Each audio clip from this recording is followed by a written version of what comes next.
दुनिया में जितनी अच्छी बातें हैं वो सब कही जा चुकी हैं।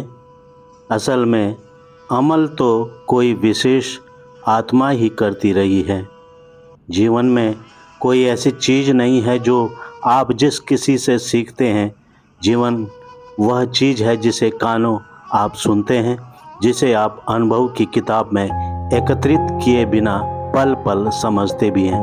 एक किताब ज़िंदगी की सी मैं समझता हूँ कि पढ़ूँ, लिखूँ और अगर अमल करता भी हूँ तो मेरी इस अंतरात्मा का प्रथम अध्याय के पहले पन्ने से लेकर अंतिम अध्याय के आखिरी पन्ने तक का सफ़र केवल और केवल माँ ही होता है।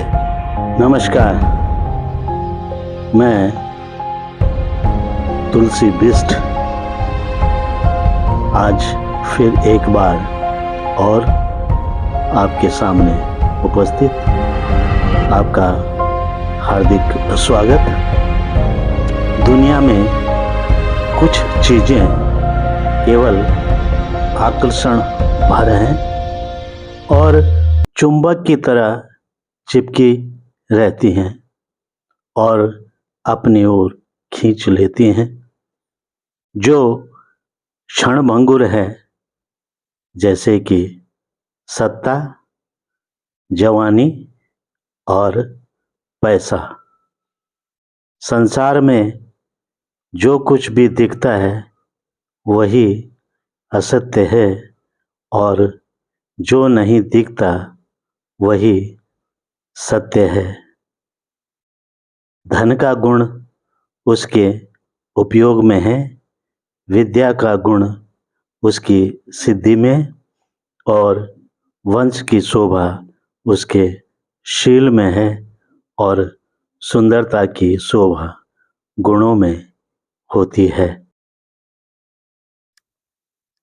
माँ के गर्भ से बाहर निकलकर पहली बार धरती में कदम रखते ही बंद मुट्ठी को लेकर रोते हुए ओम शब्द का नाद किया तो किताब के पहले पन्ने के पहले अक्षर की पहली लाइन लिखने का सौभाग्यवश श्री गणेश हुआ।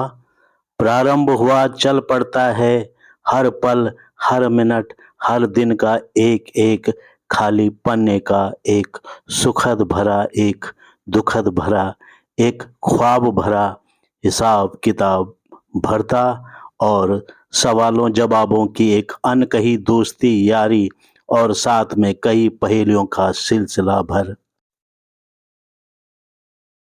किताब पढ़ने, लिखने, समझने का सबका अपना अपना अलग ढंग और शौक रहता है। तो ज़िंदगी भी एक किताब है, जन्म से लेकर मरण तक, अर्थात पहली सांस से लेकर आखिरी सांस तक। खाली किताब के पहले खाली पन्ने से लेकर आखिरी पन्ने तक का अद्भुत सफ़र वाली कहानी गढ़ती रहती है, जिसका हर पाठ का एक एक पन्ना अनुभवों की दास्तां का सार बताता चलता जाता है। हर शब्द से निकलता एक सवाल और हर शब्द से निकला वह एक एक जवाब। जैसे भंवरा फूलों में बैठकर पराग चूसे तो आनंद आता है, मक्खी किनारे बैठकर शहद चूसे तो भी आनंद आता है। अगर वही मक्खी शहद के छत्ते के अंदर चली जाए तो मौत का कारण बन जाती है। यही हाल इस संसार का है। अगर त्याग बनकर भोगों को भोगे तो अच्छा, नहीं तो इंसान को गर्त में ही ले जाता है।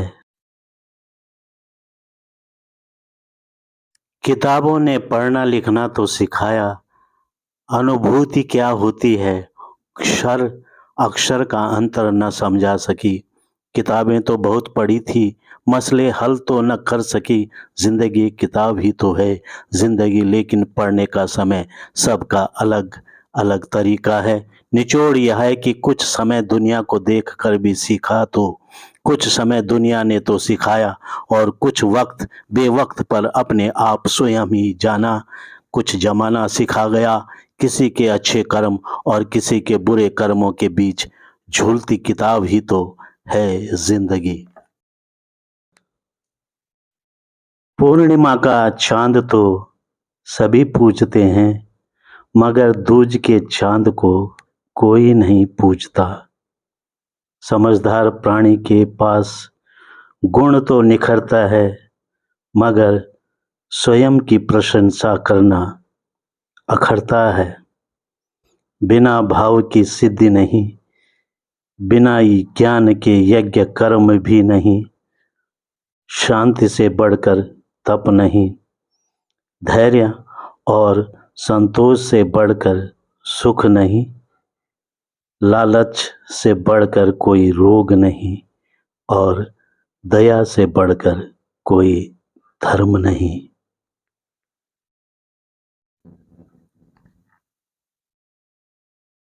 उम्मीद की कलम ने तो खाली पन्नों पर कभी कुछ लिखा भी तो कुछ भरा भी, मगर ज़्यादातर खाली ही नज़र आते चलते गए। कुछ पन्ने सुख के अधूरे भरे, मगर ज़्यादा पन्ने दुख के ही भरे मिले। ज़िंदगी जो कुछ भी सपना देखती है, सभी अधूरे और झूठे भी निकलते। ज़िंदगी में कहीं छाँव मिली भी तो कहीं तपती धूप का सामना। सबक ज़्यादा ही दे गया खालीपन को, कभी अपने को कोसते भी गए, तो उम्मीद के खाली खाली पन्नों को खाली खाली पलटते ही रह गए। जिंदगी अगर अच्छी किताब की तरह हो तो पढ़ी भी जाती है और लिखी भी जाती है। जो अच्छा है वह अच्छा ही रहेगा। इन सांसों और कोशिशों का हिसाब है। अच्छे प्रभाव बुरे पर पड़ता है ज़रूर, लेकिन बुरे का प्रभाव अच्छाई पर कभी नहीं पड़ता है। ज़िंदगी गुजर जाती है हर एक नए पृष्ठ के साथ और हर एक नए अध्याय के साथ। किताब का पिछला लिखा भरा पन्ना आगे आने के बाद पीछे नहीं ले जाया जाता है, वैसे ही पीछा छूटा हुआ कभी आगे भी नहीं मिला। शाब्दिक रूप में जिंदगी में वही होता है जैसा मनुष्य सोचता है, वैसे मनुष्य वही है जो जैसा भाव रखता है। जो दिल में बस जाता है वह दूर रहकर भी पास लगता है, और पास पास रहकर दूर दूर जैसे कि रिश्ते। विचार, स्मृति, दृष्टि और सौंदर्य बोध सहित बहुत कुछ करने को कहता है। चिंता के दो पड़ाव, पहला हम स्वयं और दूसरा हमारा परिवेश। अपने आप को नज़दीक से देखने की बराबर कोशिश करें। कोई फैसला भी लें तो स्वयं सोच समझ कर लें, दुनिया को देख कर कभी भी नहीं, कभी नहीं।